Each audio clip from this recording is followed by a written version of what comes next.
Welcome to the Breakfast AI podcast. Today, we're really diving deep into Google's latest reveal, their Android XR smart glasses. Yeah, it's generated quite a bit of buzz. Absolutely. You We've bet. looked through the TechSpot coverage, watched that TED Talk again with Shahramazadi and Nish Tapatia. Good sources. That TED Talk was pretty illuminating. It was. So our mission for everyone listening is to figure out, what these glasses can actually do. And what the bigger implications might be, right? For wearables, for AI. Exactly. How does it all fit together? And there were some definite aha moments, some really surprising features we should get into. For sure.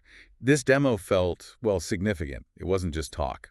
Right. Smart glasses aren't exactly brand new, but this felt different. Doing it live at TED, that sends a message. It does. A shift from, let's say, concepts to something tangible they're willing to show off on a big stage. Yeah, TechSpot really picked up on that, moving past the controlled teasers to a live demo. What got me first was just how normal they looked, Uh-huh. Izadi really stressed that, didn't he? They look like regular glasses. but packed with tech. You've got the tiny camera, mics, speakers, and that color display in the lens. High res, too. And that discrete design, that's critical. Past attempts, well, they often looked a bit much. A bit too sci-fi, maybe. Something like that. Hmm. So the fact these can take prescription lenses and connect to your phone to stay light, that shows they're thinking about actual daily use. Totally. Seamless integration seems to be the goal, and they showed a practical use right away. Oh, yeah. What was that? Izadi used them for speaker notes during the talk. Ah, simple but effective. An immediate, obvious benefit. Exactly. A good starting point. Which sort of leads us nicely into the real powerhouse here, Yeah. the Gemini AI integration. Right. Nish Thabatia's demos were, frankly, pretty impressive. That haiku thing was clever. It was more than just neat, though, wasn't it? It showed the AI really, understanding the surroundings in real time. True.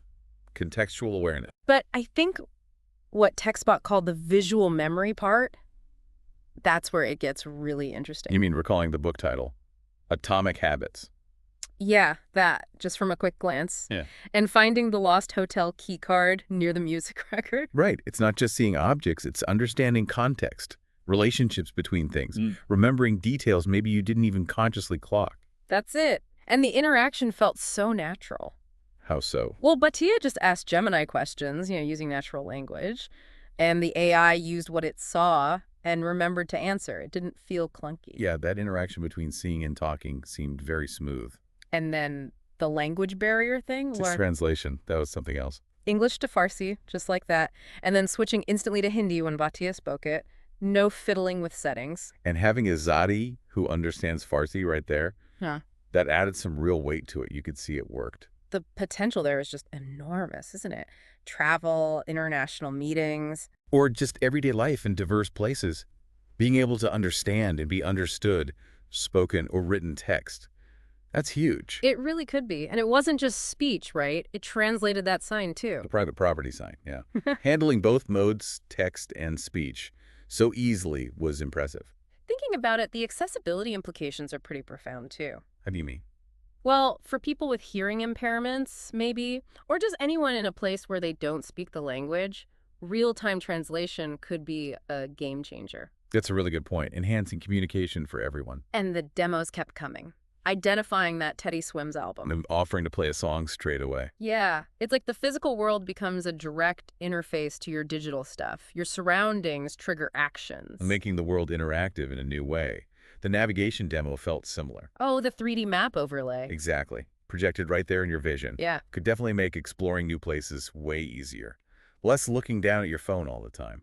Safer, probably more intuitive, just glance and go. A smooth blend of digital info and reality. And underpinning all this is the Android XR platform. Right. TechSpot framed it as this unified OS for XR built with Samsung and Qualcomm. Sounds like they're building a foundation. That seems to be the goal. A standard platform. And bringing in familiar apps like YouTube, Maps, Chrome, that lowers the barrier to entry. Makes it feel less alien, maybe? Probably. And compatibility with existing Android apps. That means a huge potential ecosystem right from the start. Plus the different ways to interact, hands, voice, even just looking, it feels like moving beyond the touch screen. Towards tech that adapts to us. rather than us learning complex new ways to control it. More natural interaction. It was interesting that TechSpot also mentioned Samsung's own glasses, the Haean ones. Ah, yes, expected later this year. They seem to be going for a different vibe. Yeah, apparently more like sunglasses, really low profile, focus on comfort, gesture controls. So maybe different use cases. Samsung might be leaning towards media viewing, quick info on the move, perhaps, with that Snapdragon chip. Possibly. Suggests we'll see variety in this space, not just one approach. Which loops back nicely to the TED Talk and Izadi's whole framing of this. The bigger picture, the computing evolution. Exactly. AI and XR converging as Act 2, moving computation off the rectangle screen and into the world around us. His idea of computers becoming more lightweight, personal, context-aware, that really stuck with me. Yeah, the device shares your viewpoint, understands your context, and you interact naturally, conversationally with AI. That's a fundamental shift. And he was clear about this Samsung collaboration on Android XR with Gemini AI baked in. The goal being to augment human intelligence. That's a powerful phrase. Not just augmenting reality, but augmenting us, enhancing our abilities. Makes you think. And crucially, it's not just about glasses. Izadi mentioned Android XR is for a whole range of devices. Headsets, maybe things we haven't even imagined yet. Right, which explains the Project Muhan demo, using Samsung's headset. A different experience, Yeah. definitely. More immersive. That infinite display idea for work or really deep entertainment. And the controls, again, eyes, hands, voice. That theme of natural interaction keeps coming up.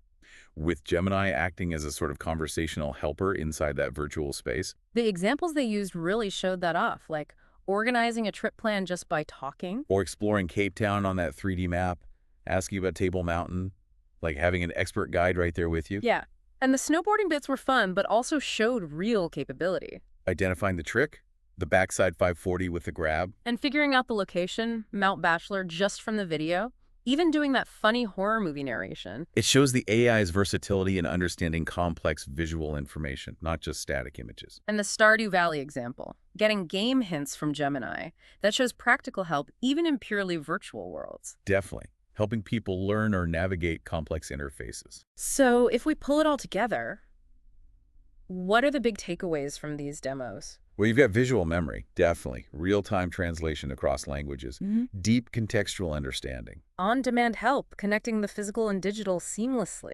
It really paints a picture of helpful AI merging with these lightweight XR devices. Wearables getting smarter, giving instant relevant info. Yeah, tailored to you, to right now where you are. And it feels like AI itself is evolving, becoming more aware of context, more conversational, more personal. Like Izadi said, aiming to augment our intelligence, not just overlaying graphics, but actually making us, well, smarter or more capable in the moment. It's genuinely fascinating stuff. Seeing Google lay out this vision for Android XR, the glasses, the AI integration. It really makes you wonder, how might this stuff actually weave into our own lives?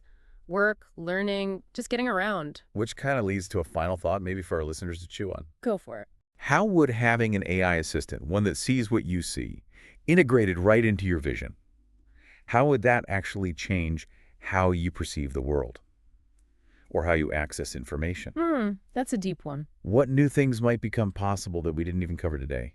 What possibilities open up? It's definitely something to think about as this tech develops.